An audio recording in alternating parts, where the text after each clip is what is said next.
Yes, yes, people, what you saying? This is Knux, NKE. I got my brother here, Mr. Frankie C on the subs bench. My G, what you saying, man? Very special guest today, by the way. What you saying, my brother? I'm okay. I'm at peace with myself. I'm happy. It's a little bit colder, but then, hey, that's the pros and cons of living in the UK. But it just means I'm just a little bit closer to people and random like yourself and to be on this platform. So I've got no reason to be upset outside of football. Yeah. We are, man. I hear that. Listen, if you don't know Frankie, very deep history in the acting game. Make sure you do your researches. Man is a decorated actor, serious in the game. You might have seen him before, you know what I mean, on shows such as Meet the Mackenzies and all that. But yeah, very, very serious guy. Thank you very much for appearing on the show. Brother, the reason why we have to have this conversation, obviously, we've seen what's happened recently with our football team, Liverpool FC. I wanted to get you on here because I wanted to ask you how you felt about the last 5 games. Yeah, take away Eintracht Frankfurt, all the 5 losses. What is your feeling so far? Surprised. That is the genuine answer. I will not say turmoil. I think that's a bit of a stretch of a word. I'm definitely surprised. But at the same time, I'm not too surprised. I understand that this is going to be a very unusual season, not just for Liverpool, but most teams. And when I say most teams, I'm saying most teams in the Premier League. It's a very bizarre era. And because of that, it's kind of, I'm like, okay, this doesn't make sense. But then at the same time, we have seen this in modern years. We have seen a little dip from Man City last season. And previously, we see Chelsea have the same thing. It's not something unheard of. Maybe it's unusual for us because we've had a relatively good era. So this is a little bit of a surprise, that's all. I hear you. Do you reckon it's a team issue, a player issue, or a manager, tactical issue? You know, with these kind of things, what makes a better progression moving forward, not just in football or sports in general, is accountability. I don't necessarily believe it's just one particular department. I think it's a cluster of everything. Right. I think everyone has not delivered to what they are normally synonymous with. And for that, you can't necessarily blame it on certain individuals. Some may be less informed than others, like Mohamed, but at the same time, should we really be that critical this early in the season? We've not even played double figures amount of games, so we can't necessarily say it's XYZ's fault because that seemed a bit premature. Bro, I hear what you're saying, but there are a few key topics we need to talk about in regards to the team. We can get to Slot later because I'm sure there's a lot you want to say about Slot, but do you feel like a lot of the players that we bought and sold in this transfer window just gone? Do you think maybe we oversold, like getting rid of Diaz, Harvey Elliott, Kelleher, like getting rid of players that you could argue were strong contenders to be in the first team, if not on the bench? You see what I'm saying? Like, do you think we sold too many players and bought too much in? That is a common thing. I would just essentially say it's not like we let these individuals go without a replacement. We not only have brought replacement, we've actually brought maybe, some may argue, something that's even leveled us a bit more. Unfortunately, we're now in an era in society where we want instant gratification. You know, we don't need to watch a movie anymore. We can just quickly find it online, we'll get it there. We want something delivered, look online, Amazon delivers it tomorrow. We want, even when it comes to YouTube ads or social media ads, we can't hold on for 6 seconds to press a skip ad. We just want things instantly. Unfortunately, that is not a reality thing. I would love everything to kick off straight away. And maybe we kind of got deceived because we had such a blistering start to the season. So everyone just thought, oh, it's all guns blazing. But these things generally do take time. We're talking about individuals. All of our signings are under the age of 25. Right. And that's something very poignant. These are very young, tender age in a man's world. And at the same time as well, you also got to consider that most of them are coming to a new country.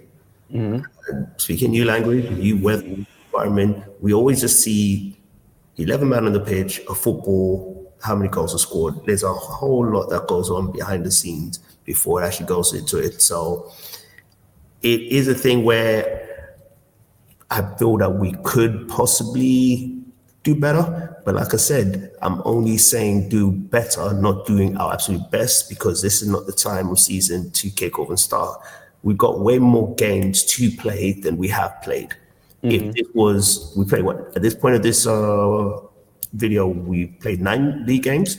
Yeah. If we had 9 league games left, then my way of talking would be different.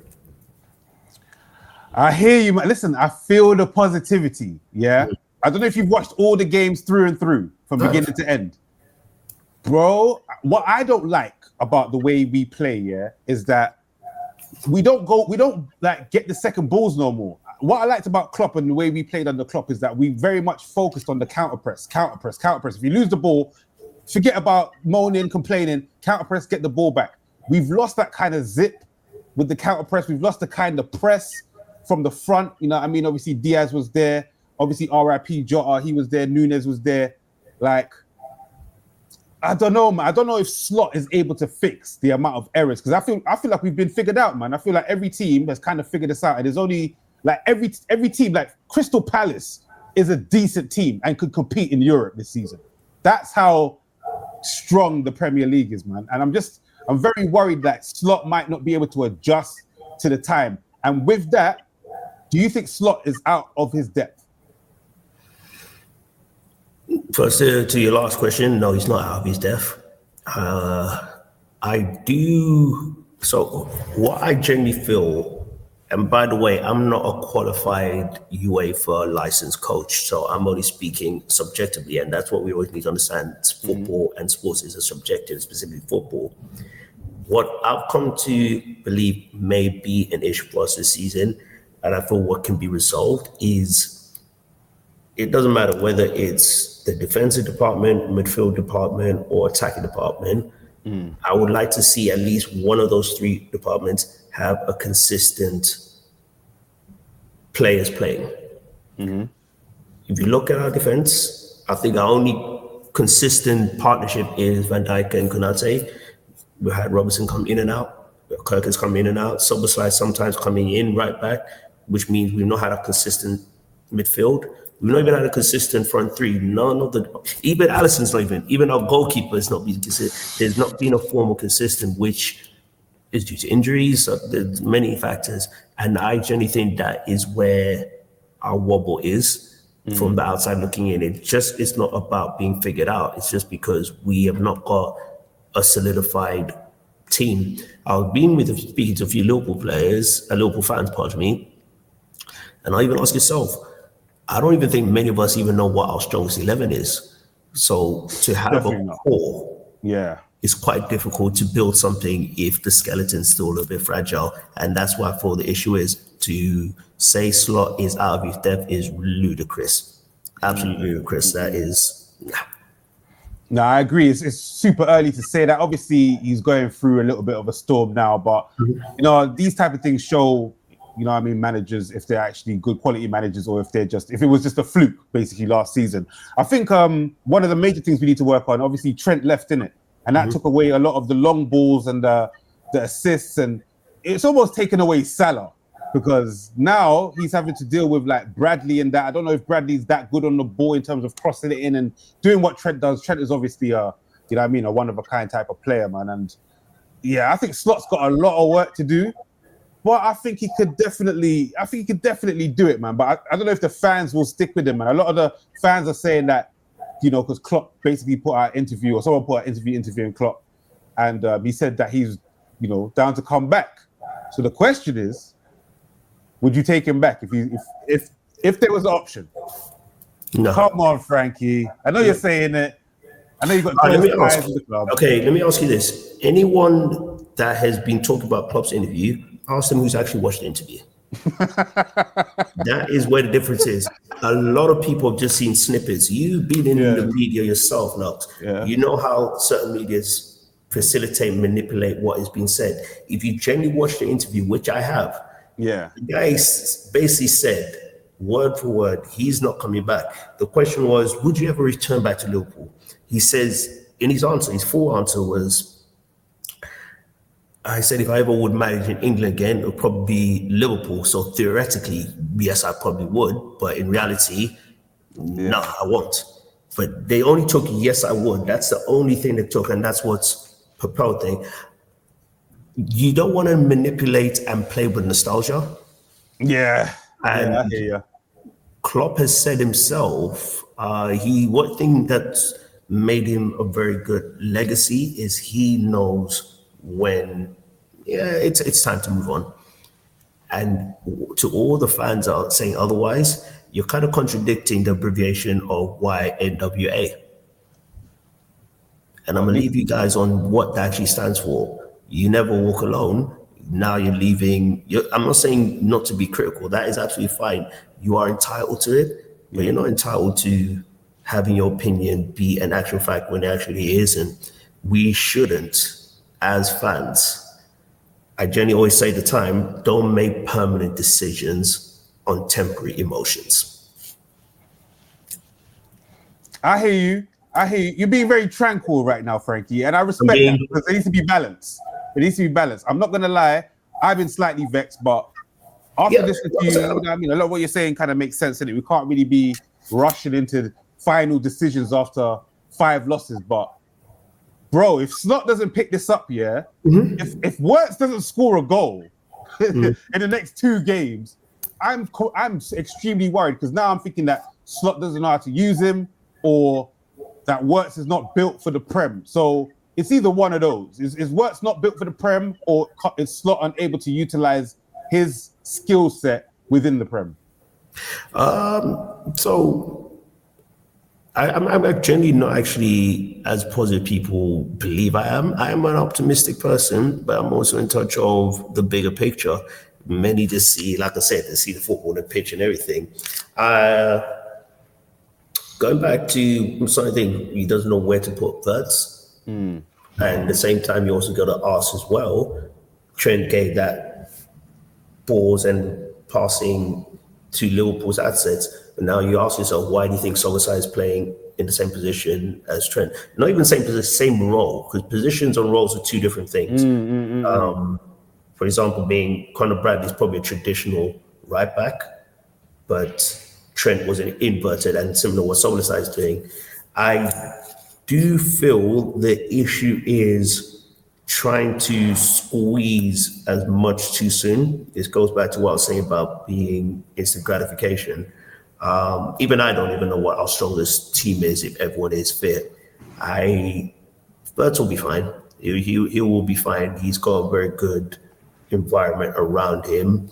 And we're not signing him on a loan. This is not a person we have for half a season or a year. This is football heritage. This is going to be a signing for a decade. And let's say he goes on to win 3 Ballon d'Ors within the next 10, 15 years. It makes the kind of comments right now look a little bit silly because it's quite too early to talk like that. If he wins a Ballon d'Or after this start, Jesus Christ. It's possible. And many people forget, Henry didn't score or assist a goal in his first 9 games for Arsenal. And by the way, let me not say, I'm not saying that is the level he's going to be. I'm just using an example. Many people don't kick on for a while. Luis Suarez had a terrible year and a half in Liverpool at the beginning of the season. Certain individuals can start soon. They just hit it off. It does happen. At the same time, it doesn't happen. And it's not just, like I said, it's just not just about the individual's environment. These signings are coming into a very healthy environment. Steady up, AXA, training facilities, lovely expansion of Liverpool, Anfield. The environment's good. These guys have just become champions, so it's not like the mood was bad and we signed you, you need to lift it up. The only one I'd probably say may have a bit of struggle is probably Isak, because no fault of his own, but a lot of things happened prior to him signing. So it's now a thing of, okay, you kind of forget the price tag. I think the price tag kind of dissolved. I think it's are you really worth all the hassle we went through? That's the only one I'm thinking. Okay. And because Hugo Ekitike was an unintentional signing, Yeah. he's kind of been that breath of fresh air. He's had his few Nunes moments, I like to call them, but he kind of be a fresh air. So he's kind of maybe add even more pressure to Isak. So that's the only one I'm thinking, okay, that's a little bit tricky. And unfortunately, we're now in this, I've said the way football is heading, it's kind of becoming like on field and off field, like NFL, like American football. Yeah. And unfortunately, that is the way it's headed. And it's become way too stat driven. And it's going to get worse. I'll have to admit it's good because stats do not tell the full story. Unfortunately, that is the reality. A full story does not say, oh, he scored X amount of goals, but that doesn't say what he contributed to the team. Was his goals actually the reason they won, or is it just because he was in the right XG kind of environment and spot? There's a lot of things that you got to consider. I'm not going to sit here and say I'm happy with Liverpool. I'm not, but I'm not necessarily concerned because in order to have a rainbow, you need it to rain first. I hear you. That's a good way of looking at it. You mentioned Isak, man. Like, take away the money. I don't know if this guy suits the team though. Like, is he gonna increase his press by 20% by the time he's up to speed? Or do you know what I mean? I don't know if he like when Nunes came, I'm not saying Nunes was the greatest player, but you could see automatically he was causing chaos. You could see automatically he had pace. And even if he weren't great like shooting the ball and that, at least he got into the right place. But once again, maybe Trent was there and that. But like, yeah, man, I'm just very worried about it. Of all the signings, I'm worried about Wirtz and Isak the most. Okay, let me ask, why is that? I feel like we're not the same team that we were under Klopp for obvious reasons, right? I don't know what Slot is trying to create. And from what I've seen of what Slot's trying to create, I don't know if Wirtz works in it. Just from, eye testing it. Like, I'm not saying that maybe he could become the best player in the world, like you say, win a Ballon d'Or.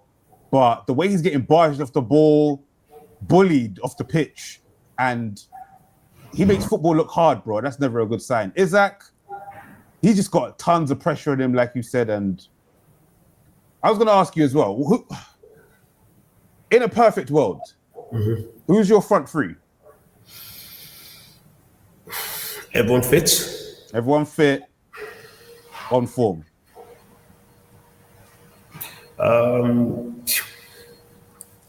This is my tackle mind going again. It also depends who we're playing, but regardless, because certain teams defend differently against us. I guess I think the unanimous one is, regardless of his form, Salah's starting as a winger.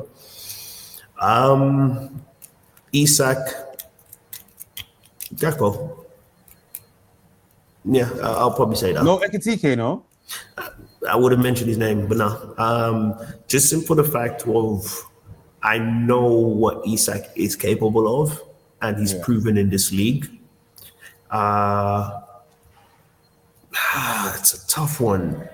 No goals in the Premier League so far. 1 goal against Southampton. Damn. Yeah, I'm gonna stick with that. I'm sticking with that front three. Once again, always depends on the type of team. The one I was saying, but then Liverpool have never seen him in his prime.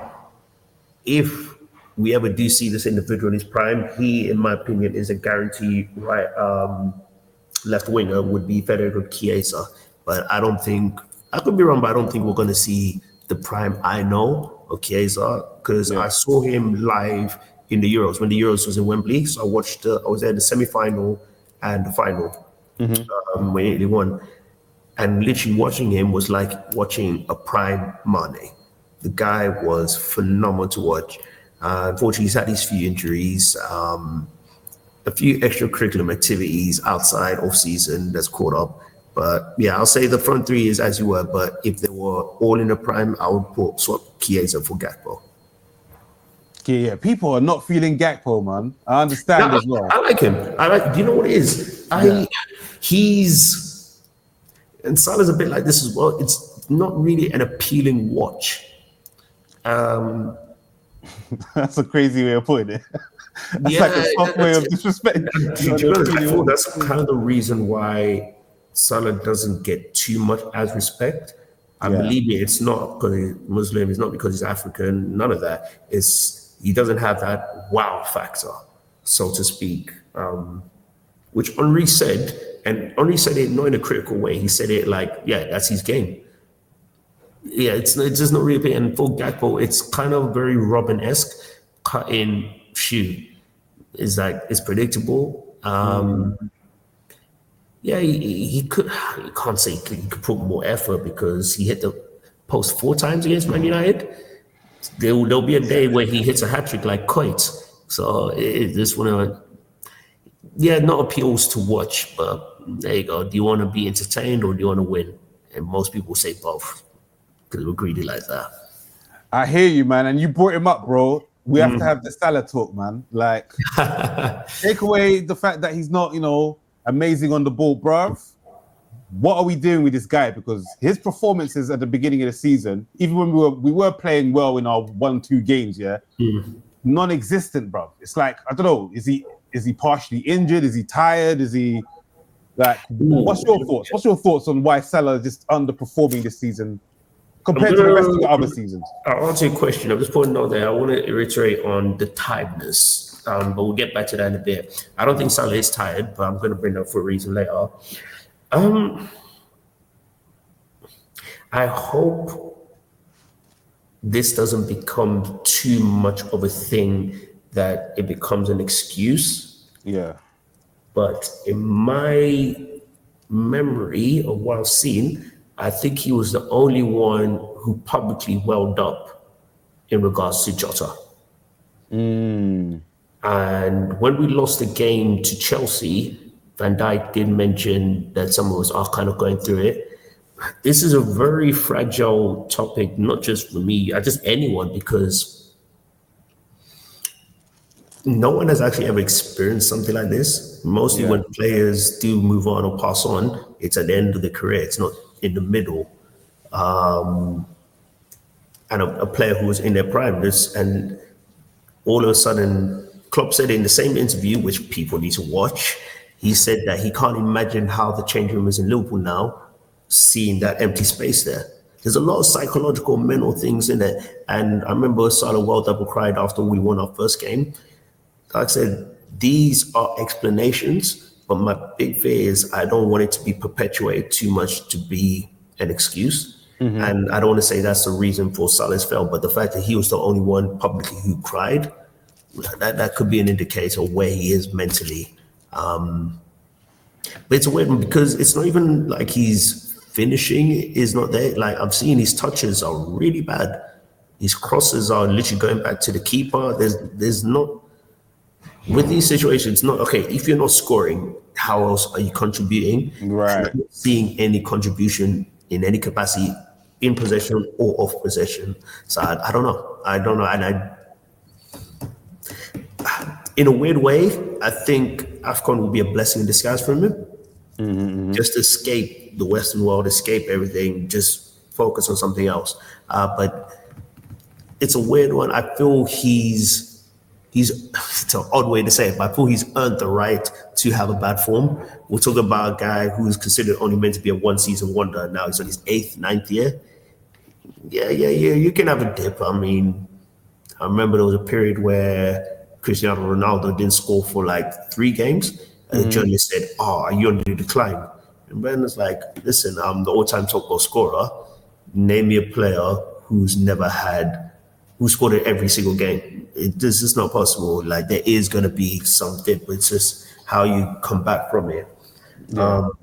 His goal he scored against Brentford, that was a very difficult goal to score. Right. It comes to nothing, but that kind of showed there's something still there. There's a little something, a little salt babe, but we'll see. But I think it was brilliant. This is one thing when Slot is not out of his depth. I believe Klopp would have continued playing Salah. I don't think he would have dropped him. The fact that Slot did that, so it's like, yeah, okay, this shows us a man is for the team. I don't know for Salah. I genuinely don't know. I don't think this will last too long. However, it's a lot of pressure on him as well because he kind of needs to validate his new contract now. Right. Like he deserved it when he got it, but now that you deserve and got it, prove to why you deserve it now. Like, why have you valued to have this? Yeah, I think it's just a bad moment for Salah right now. I wouldn't be surprised if this would be his lowest scoring season, but not by much. Like, I'm not going to say he's going to only score 5 goals. I think he probably still will get 15 or 20. For a winger, it's still a good number to have, but I don't think the fact he had an incredible season, a Ballon d'Or nominee kind of season last year, that kind of makes this drop look more severe. But, yeah, it'll be an average season for Salah. I hear you, man. Like I said, I appreciate the positivity. I think the money is definitely an impact, and obviously Jota as well. RIP. I think that's definitely an impact. Just like you said, there's a multitude of impacts going on at the same time, innit? And but you said it will be a good season for Salah. Average, I reckon. Average season for Salah. No, but it's an average for Salah, but most people, pretty good one. That just shows the level he's at. From what you've seen, where do Liverpool finish this season? Bro, very good question, because I've got down here my notes. This is going to be a very bizarre, unusual season for every Premier League. I like listening to interviews of established people in any fields. Similar like the club interview. Once again, I'm telling everyone to watch it. Don't just take little pickpocket. And I watched an interview with Pep Guardiola. Yeah, and I like the way this guy thinks. He said, and I agree, no Premier League team for the next few years is going to get more than 93 points. Those days are kind of gone. And the reason being, there been such an increase of improvement on the middle teams. Such an increase in movement where the table doesn't make sense. Like, if you use us, for example, we were 5 points clear. Just like that, we're now 7 points clear. Yes, our form is part of the reason, but it's also the league around us. Man United are having apparently a terrible season, but they're 5th. Yeah, man. They're having a really decent season. Chelsea seem to be very inconsistent, but they're still there. Bournemouth and Sunderland are somehow there. Crystal Palace. And this is one I'm saying, we're going to see a lot more mid-table teams winning domestic cups now. There's too much football going on right now. So seeing the likes of Newcastle winning, seeing the likes of Crystal Palace winning, that's going to come a norm because they've now got extra games in the Champions League. The games and seasons are a bit more condensed. And now that it's a World Cup season, it's even more condensed. So people are playing more frequently. I don't care what anyone says. The last Euros, the one that Spain won, those players were tired. The quality of football was terrible from every nationality except the eventual winners. These individuals are exhausted. And for that, to your original question, where I think Liverpool will finish the season, I believe we'll still get Champions League spot. I don't, as of now, I don't think we will win the league, not because we're far off, because this 7 points is not that much. Believe me, with how many? We still got 29 games left? Easy points to collect. And how I tend to do it is I always have, let's say we have 7, a team will lose another game, and if we win, that's 4, and we still have to play the team that's on top. So let's say we win that. So just down to 1 point. These points are kind of, it's a weird artificial way to look at it. So I think we will finish not top league, we'll for Champions League. I'm gonna be honest, I don't think we're going trophyless this season. I think that's what I want to hear. That's what I want to hear. I think we get Champions League this season. That one, It all depends if we finish in the top 8.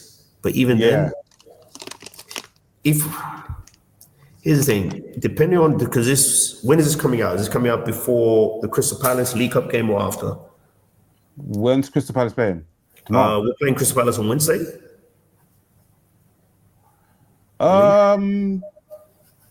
Okay, it doesn't matter. Yeah, it's coming out. Yeah, it's coming out before that. Yeah, what I'm trying to say is, I believe the League Cup is going to define what we push for. It's such a weird thing to say because we're the only top 6 or top 5 league that has 2 domestic cups like that, and it's slowly catching up to us. If we don't finish in the top 8, we have to do the playoffs for the Champions League, similar how Paris Saint-Germain did. That will mean if we have to do that and we go past the quarterfinals of the League Cup, from January right to the end of the season, we're playing at least 2 or 3 games every week. That is a lot of football. So you're talking 6 months, and then after they've got a World Cup. It's crazy. It's a lot. So I feel. Wait, did you say we're playing Crystal Palace? Pardon? Did you say we're playing Crystal Palace in the League Cup? Yeah. Yeah, we're getting knocked out of that, mate. We're getting knocked out of that. These guys have our number. So I was speaking with some boys. What is your starting lineup for that? Strongest team available. You play the strongest team. I play the strongest team, man. I would drop Salah. We got Aston Villa in the weekend. I almost don't. Do I play Salah or do I drop him for Villa? See, this is what I'm saying. There's so much football to happen. Because then after Aston Villa, then we got Real Madrid, and then after Real Madrid, we got Man City. Yeah, it's crazy. I'll tell you why we're gonna lose all them games. Yeah, it's not even the players, bro. It's the goalkeeper. That goalkeeper is super suspect, bro. Yeah. He looks like he's gonna concede 2 goals every game. You know what? I have absolute faith in Masma Dedali. Well, I'm butchering his name. There's only ever been, I agree with what you're saying, but I'll say in the last, let's say, Klopp slot era, I think there's probably only been 4 or 5 signings where I've been super gassed and super hyped. Mama Ashnafili, Gravenberg, Thiago, and Fabinho. Those were the only signings where I was like, yeah, I'm looking forward to that. Mama Ashnafili will be a sensational keeper and a beast for us. Yeah, he's weird. He makes really good saves, but then the ones he should make, like, once again, it's almost that Darwin Núñez thing. I know exactly. Núñez will score a banger from outside the box, but them 6-yard ones are like, bro. But yeah, he is a little bit fragile. I think that's what kind of differentiates the professionals to the world class. They have that little edge, and Becker is a world class goalkeeper.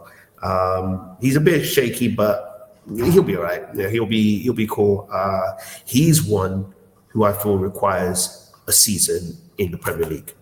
I feel our other signings, maybe I'm wrong, should hit the ground running already, but I thought Mamadashvili should have a season, which was meant to be original plan. He was meant to go on loan to Bournemouth last season, but that didn't. Is it? But yeah, he's a bit annoying to be around, but he'll be good. Unless you want Adrian back. Oh no, like Kelleher would have been decent, but obviously he wanted to do his thing in it. But yeah, man. Who are you starting in the back line for that Crystal Palace game, man? Because this is such a difficult question. So I was actually thinking, I think Mamadashvili will be in goal because originally those were his minutes before Alisson Becker got injured. I don't think we start Woodman, our third choice keeper. I'll be completely surprised.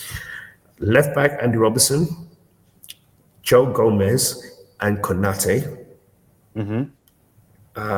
Just because of limitation. So if we can rest Van Dijk or Konate, I think most of us will choose rest Van Dijk. You know what? Go for the whole team. Yeah, go for the whole team. Yeah. Okay, cool.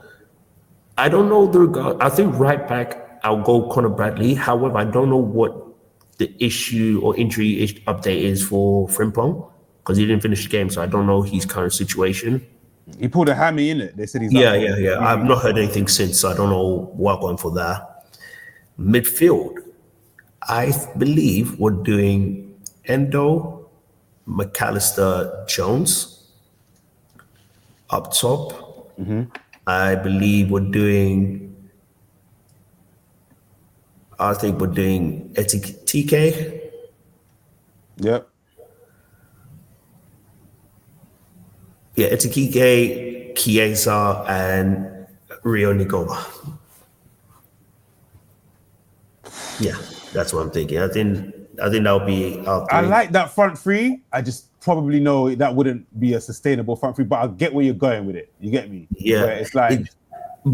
In saying that, I believe we'll have a very strong bench. I don't think we'll see a lot of academy players on our bench against Crystal Palace. I think Salah's going to be there. I believe Soboslai will be on the bench.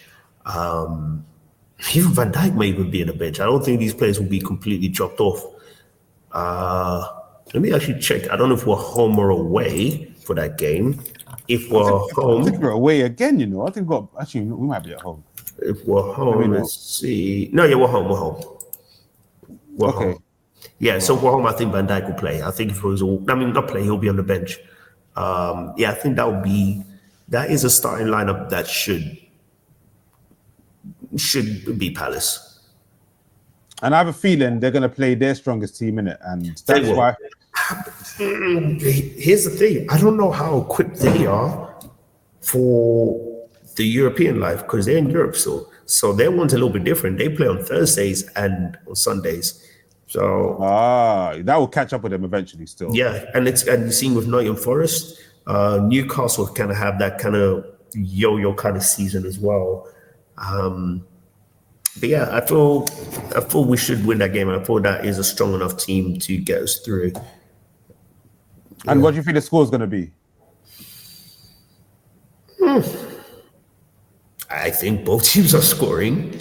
Definitely. I'm going to go for a 2-1 with a potential 3-1 finish. Yeah, I think my perception, I think Anfield's going to be on our case, rightly so. I believe we're going to score first, they'll equalize, we'll score the second, and whilst in the maybe third, I think Crystal Palace is going to put all that pressure on us, and then we're just going to hit them on the counter. So I'll be optimistic. I'll say 3-1. Say 3-1. That's good. Listen, bruv, I think you've been the most positive Liverpool fan I've spoken to. We needed this.